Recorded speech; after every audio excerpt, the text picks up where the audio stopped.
All right, welcome to Hoops Tonight here at The Volume. Happy Monday, everybody. Hope all of you guys had an incredible weekend. We're moving on to day 3 of the NBA playoffs, but at the end of the night yesterday, we were supposed to cover Pacers-Bucks with Colin Cowherd, but we didn't really hit it that much, so I want to spend some time on Pacers-Bucks. And then after that, we're going to go into that super exciting game 1 between the Thunder and the Pelicans. I'm going to have film for both of those games in this episode. And then at the tail end of the show, I wanted to show some video examples of the individual defense that Mitchell Robinson played on Joel Embiid and how it could change the dynamic of that particular series. You guys know the drill. Before we get started, subscribe to our brand new YouTube channel so you don't miss any more of our videos. Follow me on Twitter at _JasonLT so you guys don't miss any show announcements. Don't forget about our podcast feed, wherever you get your podcasts under Hoops Tonight. It's also super helpful if you leave a rating and a review on that front. And then last but not least, keep dropping mailbag questions in the YouTube comments. We're going to do a mailbag later on this week. All right, let's talk some basketball. So Pacers-Bucks was a bizarre game because I thought the Pacers really got great shots all game long. Now, there's some specific process stuff that we're going to get to that I would like to see the Pacers do differently, namely just Tyrese Halliburton's overall level of aggression and how much they looked to target Dame, which we'll get to in a minute. But even in spite of all of that, I thought the Pacers got good looks. This is kind of one of the many reasons this is a bad matchup for Milwaukee and why they struggle with the Pacers in the regular season is their defense is kind of constructed to give up jump shots, right? They pack the paint, dare you to shoot. And the Bucks actually allow the 5th most jump shot attempts in the NBA, according to Synergy. The Pacers are the 4th most efficient jump shooting team in the NBA. So that's part of the issue is the Bucks defense is designed to give up jump shots. The Pacers are a really good jump shooting team. And my goodness, could they not hit a shot to save their lives to start this particular game? As a matter of fact, they got just 0.77 points per jump shot in this game. In the regular season, they got 1.09 points per jump shot, which, like I said, was the 4th best mark in the entire league. As a matter of fact, in this game, the Pacers generated 31 wide open threes, meaning the defender was at least 6 feet away. They generated 31 of them, and they only made 6, which is just 19%. So, by the way, they shot 40% on those wide open threes during the regular season. That was top 10 in the NBA. Now, there were some specific things that we're going to talk about. I didn't love all of their process. And again, shooting luck is only part of the equation in that regard. But there's no doubt that I'm sure the main topic in the Pacers locker room after the game was centered around the idea of like, hey, we got good looks. We just got to knock them down. But I want to move to the defensive end of the floor before we go any further into the Pacers on offense, because they had a major Damian Lillard problem in this game. And I'm not talking about the tough jump shots. He hit some really tough jump shots, some deep catch and shoot threes, some tough step backs and contested jumpers in pick and rolls. Matter of fact, he made 7 jumpers in this game, caught an absolute heater in that first half run, right? But for the most part, Dame over the course of the season has been a somewhat inefficient, by his standards, pull-up jump shooter, right? And I think over the course of the series, if you're the Pacers, those shots aren't the ones you're worried about. You want to do a little better. You want to avoid some of the stuff when he's on a heat check. Like there was like a 30-footer he made on the left wing where like, yeah, it's one of those shots that's a tough shot, but he was in such a good rhythm at that point. You need to find a way to close that gap, right? So like there's definitely some stuff that they should be looking at, but I didn't think the jump shot was the main concern with them defensively. I thought it was their dribble penetration that they were allowing to Dame. So one of the things that happens in against most pull-up jump shooters is they'll run a high drop coverage, meaning the screen defender is going to come up to the level of the screen to try to kind of contain, right? But there's 2 responsibilities there. It's not just to contest the pull-up jump shot. It's also to contain the drive. It's like a catch. You're driving up and you're catching the ball handler and containing him there. That's why you'll actually see that coverage used often on non-pull-up jump shooters to try to contain dribble penetration. Teams will do it to LeBron, not to stop the pull-up 3, but to literally stop him from turning the corner as he comes over the top of the screen. Teams will do it to Ant, not just to take away the pull-up jumper, but to stop him from getting downhill over the top of the screen, right? And so there's 2 responsibilities to that big. And they were just giving straight line drive after straight line drive after straight line drive to Dame, just getting past that drop coverage big. And then there's nobody on the back line, and Dame was getting layups. He had 4 layups in this game. Another one that barely got blocked at the rim by Pascal Siakam. That's the major thing schematically on defense that Indiana has to figure out. They've got to figure out a better job of at least making Dame make tough contested pull-up jumpers throughout the series instead of giving up those layups. Now, I want to shout out Dame. This is why you make this sort of trade. The Giannis injury would have been a death sentence for older iterations of the Bucks before the Damian Lillard trade. They just wouldn't have had the amount of offensive firepower that they need. It's one of those things where it's one thing to win a couple of games at the end of an Atlanta Hawks series when Trae Young is hurt, but it's different when it's like a full 7-game series with adjustments and all those different things. When you lose that star talent, that superstar talent, there's just so much room for the defense to scheme the other guys out of the offense and slow down everything that you're trying to do. Damian Lillard and his superpower is what gives them a chance in this series because they have to survive until Giannis comes back. And you went out and you kicked the shit out of the Pacers on the heels of an outrageously good superstar performance from Damian Lillard. That's why you make that trade. And I thought he was just magnificent. Not just the jumpers. Like I said, his speed was on display. And I mean, again, when it comes to the jumpers, there's really nothing you can do about it schematically. You just kind of have to live with those results. You could tip the cap to him, but he's just that type of high-level player that can make those plays. Now, let's move back to the Pacers' own offense because I did not think the Pacers did nearly enough to actually make Damian Lillard work hard while he was on the floor. As a matter of fact, Pascal Siakam and Tyrese Halliburton ran 29 pick and rolls combined between the two of them. And in those 29 pick and rolls, they only brought Damian Lillard's man up to set the screen once in 29 possessions. Now, the counterpoint would be, and this is what I'm sure, like I said, the Pacers were thinking after the game, and I'm sure is what a lot of Pacers fans are thinking, is, hey, we got great looks, though. Like, what's wrong with our offensive process? We have that exact same shot quality game. We probably shoot a lot better and have a good chance to win, right? Yeah, you're right. But there's two sides to the floor, and you might actually give yourself a better chance to slow Damian Lillard down if he's worn out by being involved in more on the offensive end of the floor. Big part of how I think a guy like Luka Doncic has a rough shooting night against the Clippers last night. He's being forced to work every single trip down the floor defensively. This series, in many ways, is going to come down to Damian Lillard pull-up jump shooting, right?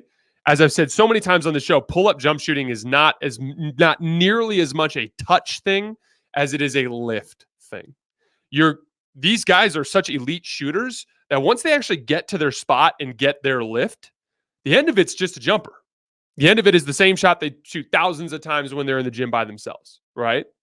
But getting to that spot and getting the appropriate lift is, generally speaking, what makes the difference between a miss and a make, right? And so by wearing him out, wearing his legs out, you can do a better job of hopefully tilting the series towards bad Dame shooting performances. It's something I'd like to see them do in game 2. Before we get to the film, I wanted to shout out Chris Middleton, too. Super efficient, 23 points on 14 shots.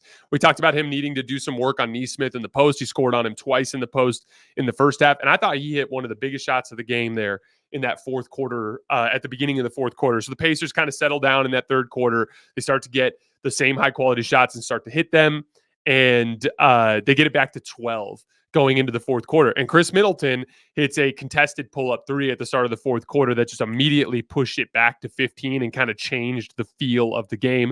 I thought he was great.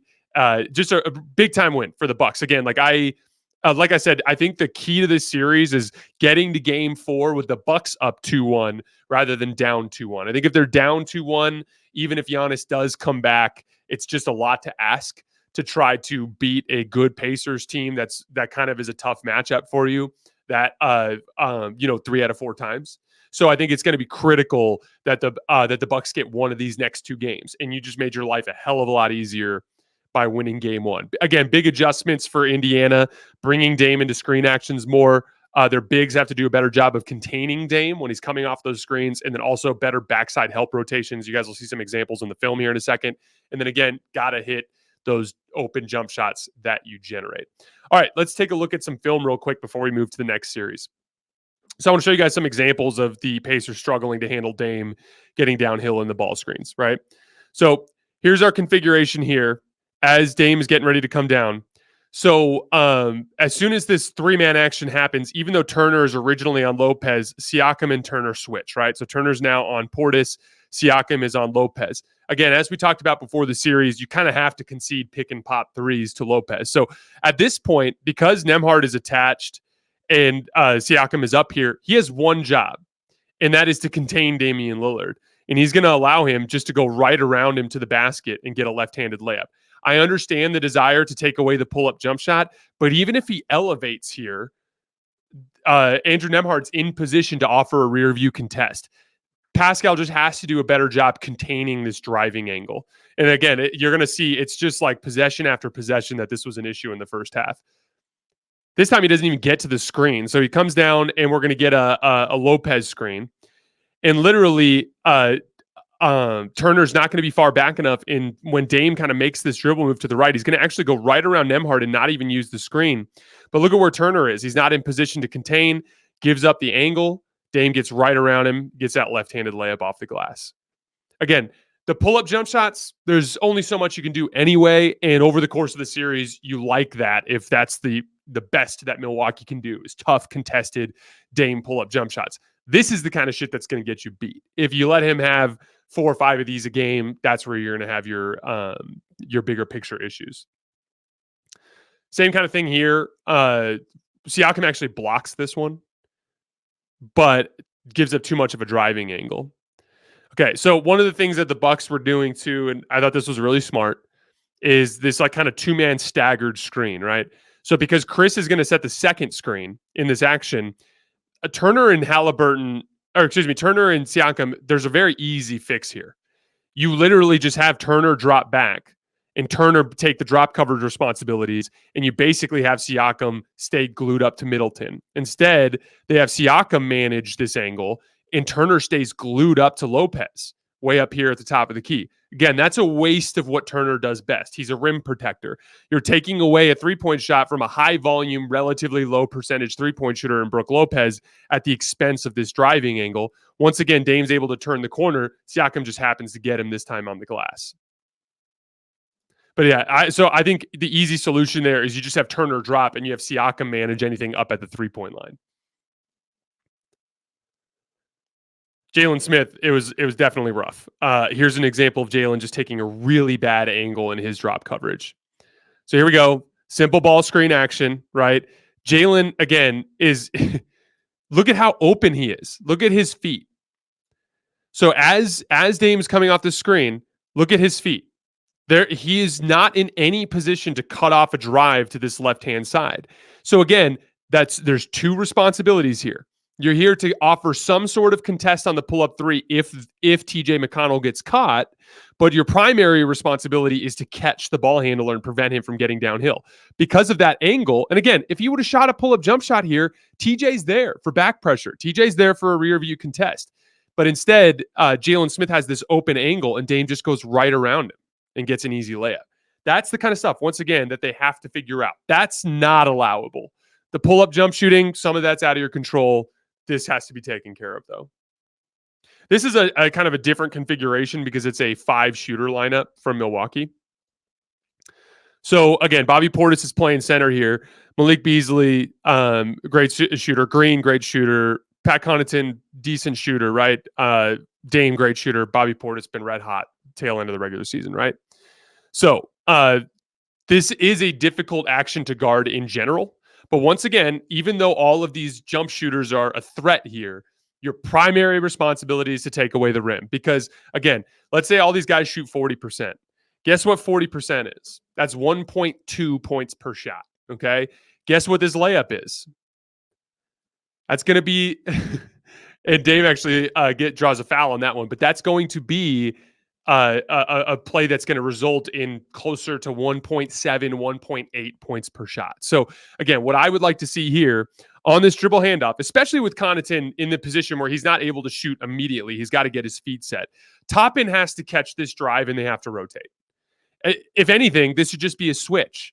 But the one thing you can't allow is just to allow him. Toppin is glued up on Pat Connaughton, literally 27 feet from the basket, and there's nobody on the these guys, I understand more. It's like, holy shit, great shooter. Holy shit, great shooter. In position to make shots. That I understand. Toppin is the guy that's in best position to handle this, or even Jalen Smith can drop back a little bit further, and maybe Toppin could rotate to Bobby Portis. But again, anything other than just allowing these straight line drives. Ben Shepherd actually did come over and offer a contest on that one.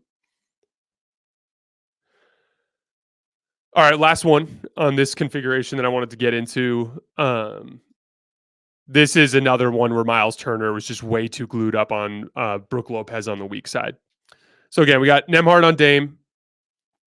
We're going to get a just a spin move here. There's not even screening action. So as Dame beats Nembhard off the dribble, watch this. Dame beats Nembhard off the dribble. Look at Turner, though. Turner, once again, is glued up on Lopez on the weak side. And so as a result, he's not in position to help. And as Dame's making that drive, he's just floating further and further out. Like that's one of those things where, like, even if Brook is hitting, you have to concede that to take away these driving lanes. Again, you got to play the percentages a little bit when it comes to the stars. You want to play them into their lowest percentage shots. This, I thought, was a defensive execution problem for Indiana that they have to clean up. All right. Last one here that I wanted to show you guys. Again, that's actually a better example. Look at Jalen Smith dropping back. He's much further back, trusting to get a rear view contest, and TJ actually falls down on the screen, so Dame gets a decent look. But that's where you have to trust your backside contest and do a better job of containing the drive, which they do. We're going to head out the other end, and this is just one example I wanted to show you guys of the lack of intentionality with Indiana trying to attack Dame. So as we dribble over here, I want to freeze right here for a second, okay? So Tyrese Halliburton is going to call a guard screen. He's got Malik Beasley on him, and he wants to target Green in this case, so he's going to call TJ McConnell into the screening action, and Ben Shepherd is going to go through, right? I would just have Ben Shepherd set the screen. I would bring Dame into every single screening action that I could, because in addition to generating quality shots, which you probably will, the same kind of quality shots that you'll generate if you attack anybody else with the Bucks because of your speed advantage, right? But in that case, I have a better chance of wearing Dame out and a better chance of forcing him into tough misses later on in the series. So again, I think that that's just an area of opportunity for Indiana. But the main defensive piece there is you got to find a way to contain the dribble drive of Damian Lillard. The NBA season is in full swing, and when I can't get enough of the action on the court, I spice things up betting on DraftKings Sportsbook, an official sports betting partner of the NBA. Right now, new customers bet $5 and get $150 instantly in bonus bets. Right now, the championship favorite is the Boston Celtics at plus 190. You can also get the Lakers at plus 3,500. So if you're a believer in their late season run, that is a big number. North Carolina listeners, don't forget DraftKings Sportsbook is now live in your state. Download the DraftKings Sportsbook app and use code HOOPS. That's HOOPS. New customers can bet $5 to get $150 instantly in bonus bets only at DraftKings Sportsbook with code HOOPS. The crown is yours. All right, let us move on to Pelicans Thunder. So you guys can see, based on the kind of stuff that I was talking about in our series preview, why I viewed this as a competitive series. The Thunder are a more talented team than the New Orleans Pelicans. You just have to kind of start stacking up the players, right? Like Shai is better than everybody on the New Orleans Pelicans, right? Like Jalen Williams, a really good secondary shot creator, probably a better player overall two-way than a guy like CJ McCollum, right? Who's the second best player in this configuration of the Pelicans with Brandon Ingram, right? And then just in general, like you're not going to do like Larry Nance is a good player. He's not Chet Holmgren, right? You know, like you're gonna Lou Dort is a in my opinion, like a more physically imposing type of perimeter defense threat, although Herb Jones is very close. They're very different archetypes of players. But I think we can all agree that the Thunder have more talent. And that was clearly displayed by them getting the 1 seed this year.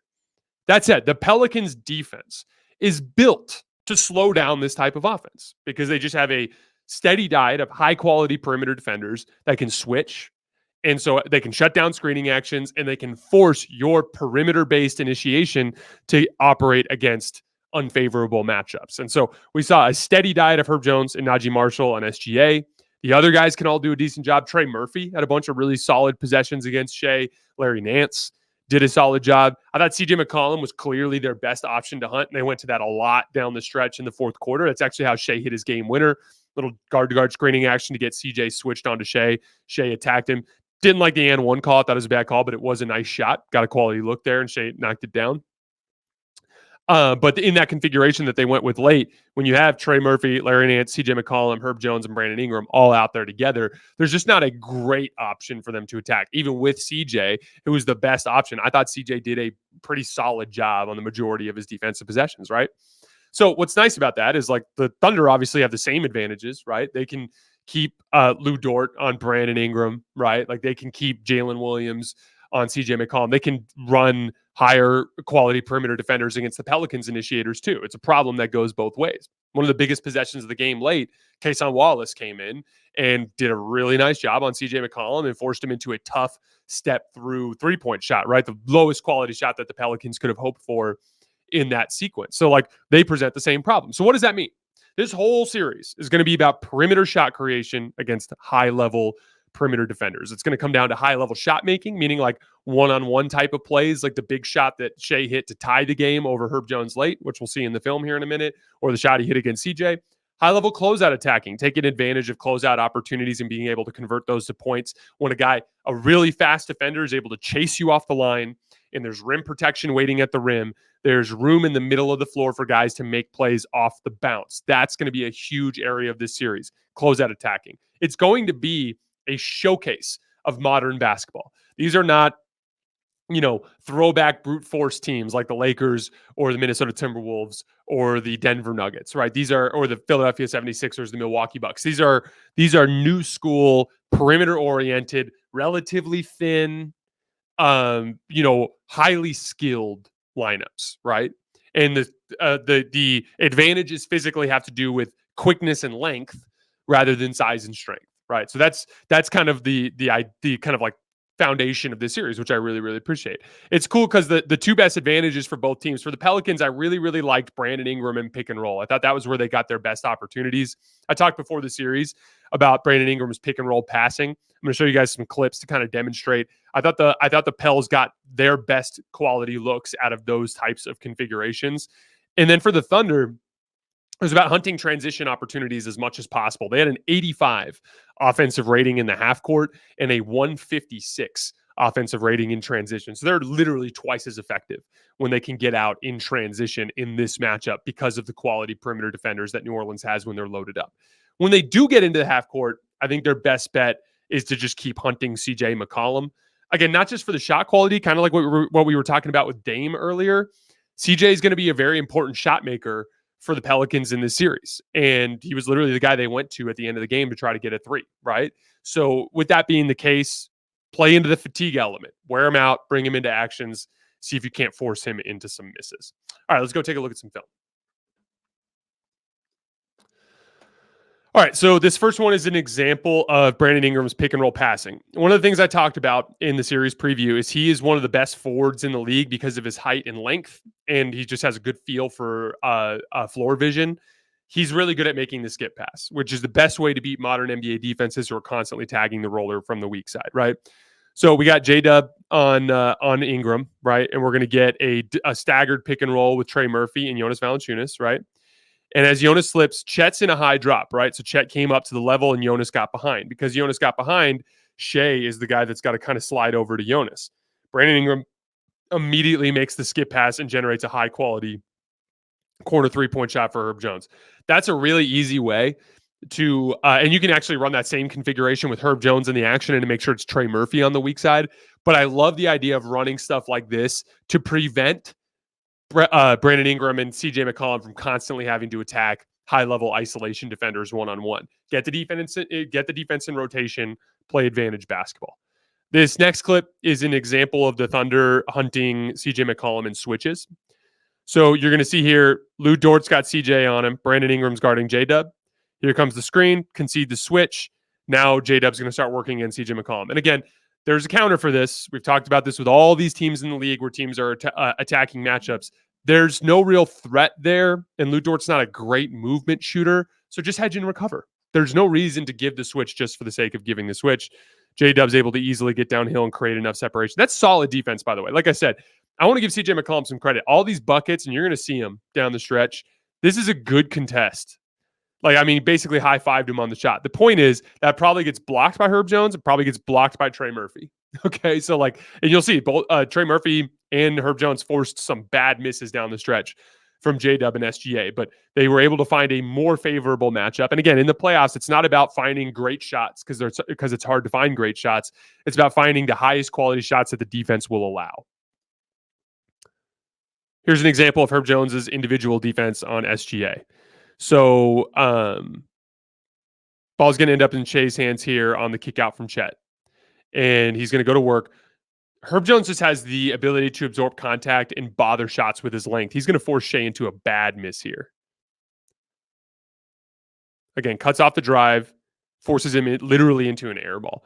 That's literally, Shai's been one of the most deadly mid-range pull-up shooters in the league this year, and he just got forced into an air ball by Herb Jones.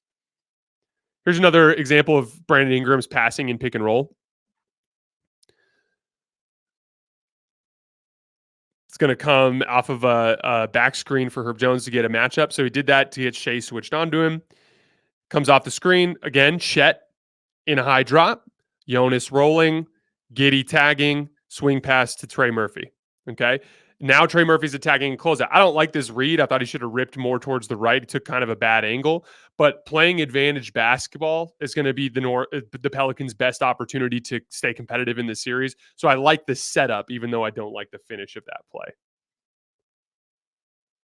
Here's another example of Brandon Ingram's pick and roll passing. Just simple dig down from Josh Giddey. So here comes the ball screen. Again, Giddey's just kind of sitting a little too far back. Trey Murphy's deadly from this 26-foot mark. Easy basketball. Again, when you can take advantage of the easy opportunities that are there and avoid playing on an island as much as possible, that's your best bet. And then this is just a good example of the total defensive personnel that the Pelicans bring to the table, okay? So we got Dyson Daniels, really good perimeter defender. Najee Marshall, good perimeter defender. Jose Alvarado, good perimeter defender. Larry Nance, among the guys who play minutes at center in the league, a good perimeter defender. CJ McCollum, like we talked about, the one kind of weak link, but he's done a really good job when he's been asked to in this series, right? So first of all, it's the switchability that shuts down the screening action. So Kenrich Williams comes up and sets a screen. Larry Nance switch, right? So no advantage gained. Dig down in driving lanes, right? Because of the speed to be able to rotate. That makes things difficult. That's why Shai doesn't look to attack. Why isn't Shai attacking there? He's not attacking there because there's no advantage. There's nothing that looks easy about this. Nance is ready. Guys are in driving lanes. If he throws these swing passes, there's not going to be some sort of open shot that's generated. We even get some ball pressure here from Larry Nance as it gets swung about. Once again, we get a little screening action here. Kenrich Williams runs down, throws a dribble pitch to Hayward, and he goes down and screens Najee Marshall. Cool. We got switched. Now Gordon Hayward has another elite perimeter defender on him. We throw out to Shai. Larry Nance is ball denying, forces the catch way back out at half court. Now Shai goes. He manages to kind of shake off Nance, but once again, Daniels and CJ McCollum are right there. Daniels is going to come with a late double team here because there's only 4.7 seconds left on the shot clock. So even at the point that Shai makes this pass, there's not enough time for a ton of action there. But we have a 3-on-2, right? We have Isaiah Joe here. We have Gordon Hayward here. Kenrich Williams here. And the two guys that we have in rotation are Najee Marshall. You can't see him because he's behind here, and Jose Alvarado. But look at the speed and rotation on the backside. Najee Marshall's there on the catch. No advantage. Swing past Isaiah Joe. Great shooter. Here's the problem. Jose Alvarado is super fast. Jose Alvarado, bam, he's there. He chases him off the line. Now they're forcing him into a mid-range jump shot up against the clock, right? That's just really good defense. An example of why this is a tough matchup for the Thunder and why, even though it's a 1-8, and even though the Pelicans are the one team in the top 8 in the Western Conference that I think is beneath all of the rest. I think the top 7 are all a considerable level above the Pelicans, but the Pelicans are a good matchup for the Thunder, and so I think they're going to be able to keep the series more competitive.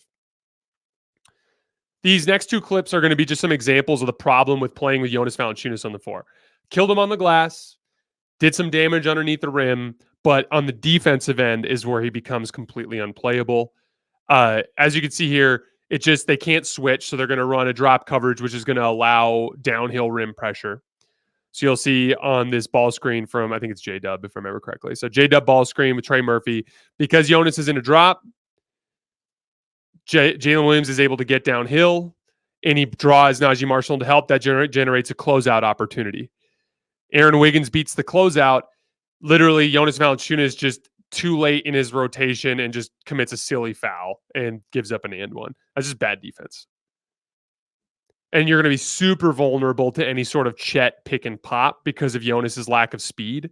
So again, here comes that high drop coverage. Chet sets a screen. He's going to slip out. Now Jonas has to close out from this far. Look at how slow this closeout is.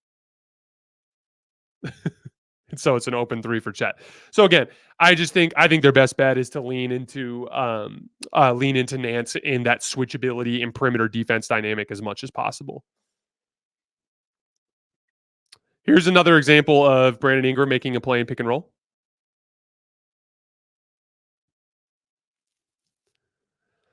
So we're going to get they try to do a guard screen to get a favorable matchup, but Lou Dort stays attached. Now we get Larry Nance ball screen. The cleared corner is going to create an opening for Nance to roll into. So as Ingram comes down, Dort's chasing, Chet in a high drop. That opens up the pocket pass for Nance. Shai can come over and tag here, but because it's on this far side of the floor and there's an unoccupied corner, he can't sit in the lane without getting a defensive 3 seconds. So he's situated out here outside the block, and his rotation is just slow. And now, even though Shai is there as the low man, Larry Nance is just in takeoff position here to just rise up and throw down the dunk, right? This, by the way, is a big part of why I've been talking about how the Thunder need a power forward eventually, a real power forward next to Chet, because you need a low man. This is low man defense. The problem for the Thunder is when Chet gets pulled out in ball screens, their low men are all small. Like Shai's what, 6'5", Jalen Williams 6'6", Aaron Wiggins 6'6", Lou Dort 6'4", whatever, give or take an inch. They're all giving up a ton of height on these hard rolls to the rim, and Shai's just not going to be able to really bother Larry Nance in that situation. But nice little piece of playmaking from Brandon Ingram. Again, I think that's their best offense when the game slows down. All right, let's get into some clutch time stuff. This I thought was a gigantic play in this game. The Pelicans were in really good position to win this one. And honestly, like if I'm the Pels, I feel really, really good about my chances after game one because they had their opportunities to win this one. So we're going to get another ball screen. Chet's in this high drop, right? We get the roll opportunity here for Larry Nance coming downhill. Boom, okay? So here's the situation. Once again, Shai is the low man, right? And he's giving up. This is not a big 6'10" power forward like Aaron Gordon. This is a 6'5" wing. But both Chet and Shai make an insane effort to get back and bother this one. Both of them get a hand on the basketball somehow against a freak athlete in Larry Nance, and they force a miss. Again, one of many pretty solid looks for the Pelicans down the stretch. Like Larry Nance dunks that, you have a really good chance to win that game. There's a couple open threes they miss later. You make one of those, you have a really good chance to win the game. So obviously some variant stuff there, but really, really good defensive play there from Chet and Shai. You only have about a 20% chance of forcing a miss when you're that compromised, and they hit that 20% with an insane defensive effort there on the back line from Chet and Shai. By the way, not Chet's last big-time defensive play on the back line. We're going to get to another one here in a minute. All right, this was the play that tied the game. Tough bucket for Shai over Herb Jones. They're going to run some action to try to get him switched off, but they're going to fail. So here come the screening actions, right? Herb stays attached, doesn't fall for it, stays on ball. And then this is just a really nice piece of shot making. Like I talked about, what are the keys of the series going to be? In addition to high-level closeout attacking, one of the biggest pieces of the series is CJ and Brandon and Jalen and Shai are going to have to hit tough, contested pull-up jumpers over elite perimeter defenders. This is really good defense, a great contest, and Shai just sinks it to tie the game with 1 minute and 36 seconds left. Huge shot for Shai. All right, so this was the play that I'm sure that's going to haunt Pelicans fans for a while. So you run the same kind of ball screen action. You get the same tag, right? So this was the same play that they just ran that Shai and Chet blocked, right? This time, Larry Nance makes the read to Herb Jones, who's been shooting the shit out of the basketball as of late. It's a great wide open look, in and out. That sucks. Offensive rebound from Larry Nance, kick out, CJ McCollum. Wide open, catch and shoot three, clangs it. So, like, again, if you're the Pelicans, you were this close. You were this close to getting out of there with the win, so you got to feel good about your chances. Again, I'm still picking Oklahoma City to win this series, but these are all examples of why I do think this is going to be a longer and more competitive series than people think. And who knows, maybe I'll just be wrong, but that's my theory at this point. This last shot from Brandon Ingram didn't love, but he ends up missing that one. All right, here's the biggest defensive play of the game. So same kind of configuration, right? We're getting the exact same coverage, exact same situation. As you can see, this is what the Pelicans were spamming late in the game to get these roll opportunities for Larry Nance. By the way, I didn't dislike this action. I thought it was a good action. They got some really good looks at it. So again, the idea here is pick and roll. Anything that involves Chet and pick and roll is getting Oklahoma City in rotation, whether it's Brandon Ingram or CJ McCollum. I just think CJ is only hitting the roll man.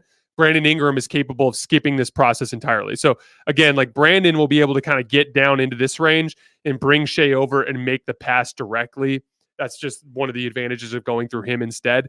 But these are all quality looks that CJ is generating. So on this play, Chet's in the high drop, Shai's tagging. There's our 2-on-1, right? 2-on-1 with Nance, Herb, and Shai. Now, as he catches there's your read. The read's easy. If he gets a bounce pass there, doesn't even need to throw a bounce pass. Just throw a soft little lob pass that hits Herb in stride as he's running, and you got yourself a dunk, right? Chet's panicking to try to get back into the play, and he might have got back there in time, right? But Larry Nance, look at Chet. Chet recovers in time to offer, like, it's hard to say whether or not if Larry Nance had made that pass, it would have worked out. Who knows? But either way, really good defensive rotation from Chet. Once Chet gets there, he's shut off this cut out of the corner. Now Larry Nance is going to default to shooting a little shot in the lane, and he goes right up, and Chet goes straight vert and blocks it. So I'm going to show this again in slow motion. I just want you guys to watch Chet's recovery speed here. Again, ball screen. We're in high drop. Pocket pass, Chet sprints back to get to Herb Jones at the basket and then goes straight vert to block Larry Nance Jr. Just an insane defensive play from Chet Holmgren. Then we go to the other end of the floor for the game winner. Very, very simple action. We got J-Dub being guarded by CJ McCollum, and we have Herb Jones being guarded by Shai. We're going to get a basic guard screen to get the switch. We're waiting for the clock here. Goes up and sets a screen, gives a switch. Once again, I just wouldn't concede this switch that easily. I just don't understand that part. But they concede the switch, go back down to Shai. I didn't think this was a foul. I thought this was good physical defense in the playoffs, but still just a really, really nice piece of shot making from Shai to get his leg strength off of one leg up and to knock down that shot. Big time finish to that game from Shai. Struggled a little bit with the Pelicans defense throughout, but made a bunch of big plays down the stretch to get the win, which is all you can ask for. Game one goes to the Thunder. We'll see. I think the Pelicans have a decent chance to get game two, but we'll see what happens.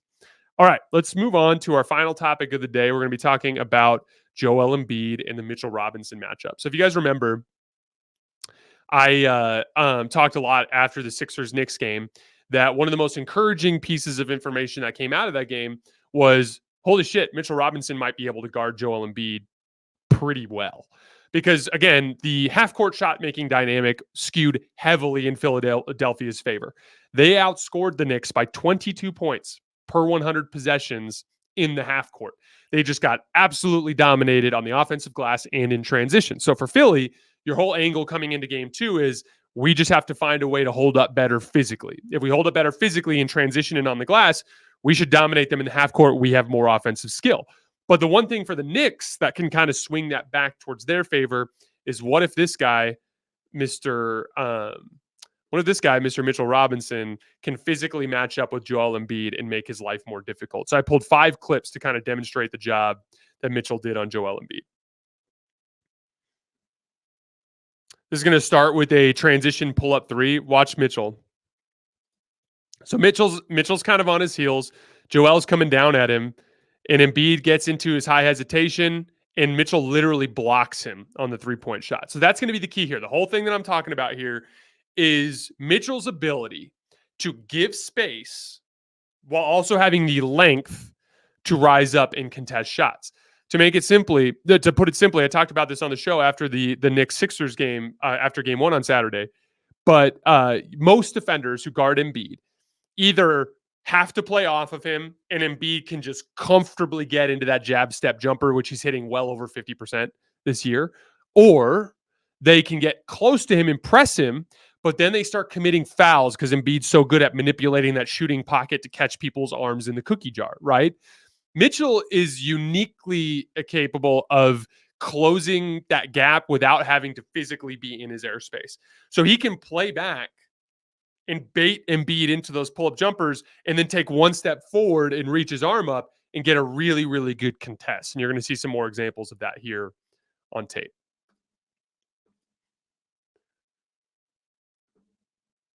Here's same sort of thing out of a jab step situation. I'll show you guys the example when he catches. So this is icing the screen, right? So the reason why Embiid's not actually setting it is because Brunson's sitting way on the high side to try to funnel Maxey into the sideline area. But Joel Embiid is the easy read to deal with an ice just by throwing that little pocket pass. He's going to throw the ball to Embiid. Again, right here, look, his stance is open. He looks like he's going to be kind of favoring the drive, right? He's giving space. He's not having to press way up into Embiid to take away the jumper. But then when Embiid goes to that step back, he can take one step forward, get a really good contest, and force a bad miss off the front of the rim.